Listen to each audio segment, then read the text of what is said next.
Let's talk more about this deal and how feasible it is or isn't, because I can't imagine any of the Rohingyas would voluntarily return back to Myanmar with, number one, no guarantees of safety. And like Michael Holmes was mentioning earlier, what would they return to? Well, that's just it. Everything about this announcement is ludicrous, quite frankly. There is no hope for a voluntary safe return right now. The Burmese government makes this announcement mere months after its own military conducted ethnic cleansing against these very people.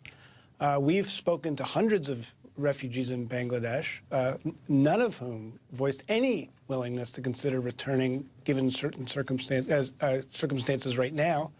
The UN High Commissioner for Refugees has conducted a survey showing that only 4% of people would be even willing to return to Burma right now. The conditions are just not safe for return. Many people saw their family members slaughtered. They saw, their sisters and mothers raped in front of them. They do not want to return to Burma right now. And in many cases, entire villages burned down. So what homes to go back to? It wouldn't come to a situation of forced repatriation, surely, would it?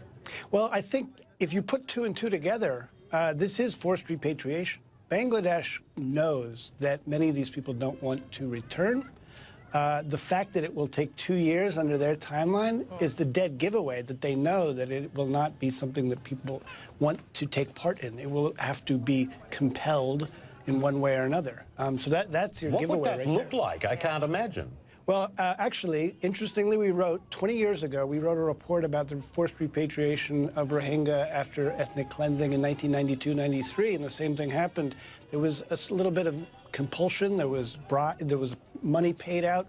There were forced camp closures, basically them telling you have to leave. If you don't leave, we will, dismantle your house. So they can do it. It will take money and time, and it will amount to refoulement, a violation of international law. But Bangladesh seems to be going forward. But let's not put all the blame on Bangladesh. Burma has refused to negotiate in good faith with the international community or the UN. The UN has not given a role to monitor this agreement. So there's a lot of complicity on their part. They should not be planning this repatriation right now, given the circumstances. So under what circumstances would a repatriation actually be possible? And, does the international community need to get involved in terms of monitoring or organizing this? Well, unfortunately, the Burmese government is in a complete state of denial. They act as though there was no ethnic cleansing, there was no violence of any serious magnitude or human rights abuses. Until they come to terms with the fact that the world knows that that's not the case, we can't really go forward. But when they do come to terms with that, then they will realize that they have to let the United Nations in, observers from the United Nations, to ensure security and protection, give the international community a role, eyes and ears on the ground. Because right now, people don't trust the Burmese military. They think that the Burmese military and the Rakhine Buddhist population of northern Rakhine are out to get them, because they just saw that, that happen. So they don't feel safe. If there is monitoring by the United Nations, that may play a role in providing more security and protection, or a sense of security and protection on the ground.